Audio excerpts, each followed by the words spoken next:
Hello, welcome back to A Closer Walk. I'm Irving Kimball and I'm your facilitator for our Experiencing God series. Today we're going to be going over Unit 8, Day 4. That's page 166 in your member books and page 223 in our youth edition. Our memory verse is Luke chapter 14, verse 33. And Jesus said, "Any of you who do not give up everything, he cannot be my disciple." Today we're going to be talking about the fact that obedience is costly, part 2. And not only is obedience costly to you, obedience is costly to those around you. It may be more difficult for you to look and see those around you paying the cost for your obedience to God. A couple of examples of that in the Bible is Moses, when he was obedient to God, and after he had experienced God and he was walking with God, he went to tell Pharaoh to let God's people go. As he was doing what God told him to do, the Israelites began to have to suffer. They had to pay the price because Pharaoh, in his anger, caused them to work even harder and to persecute them and cause them to make bricks without straws. And the people became very upset with Moses because it was his obedience to God that caused them their pain and their anguish.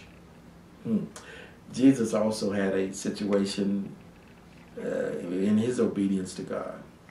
In the Garden of Gethsemane, he said, "Nevertheless, not my will, but your will be done," to his Father. And because he was obedient to his Father, even the death of the cross, his mother Mary had to suffer. She paid a price too. As a mother who had to watch her son being afflicted and beaten and ultimately killed, what a price she had to pay. Psalms 126:6 says, "He who goes out weeping, carrying seed to sow, will return with songs of joy, carrying in the sheaves with him."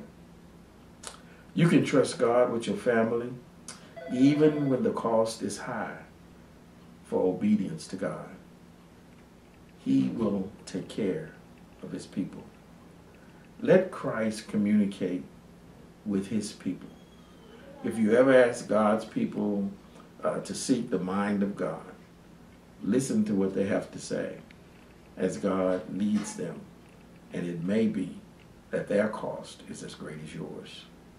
Trust Christ to communicate his desires with his people. Let's review the Hudson Taylor story, page 170 in your member guide.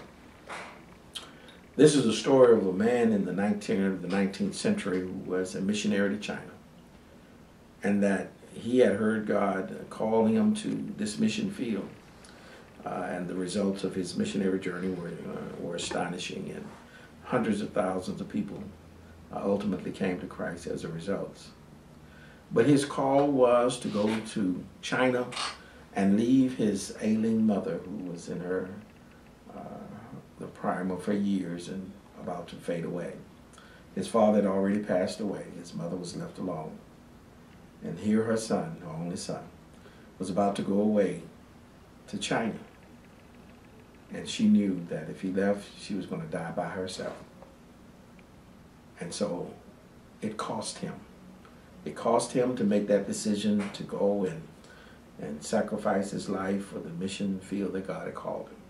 But it also cost her, his mother, to die alone by herself.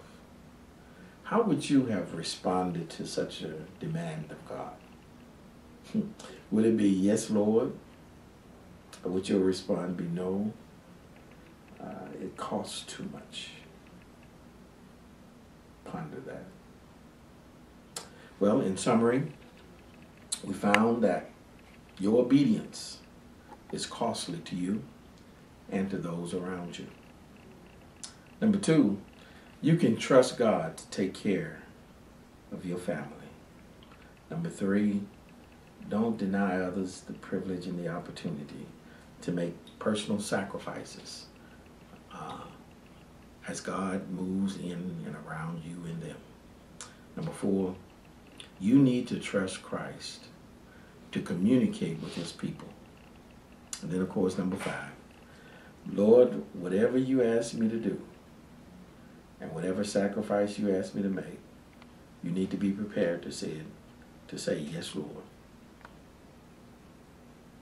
before he asks the question. I trust that you've gotten something significant out of our devotion today. I ask that you would write it down, make it in the form of a prayer, and then pray it such that God would allow you to experience him in a new and a mighty way. Communicate with us by Facebook or email or through the blogs, and let us know how your experience in God walk is going. Until the next time.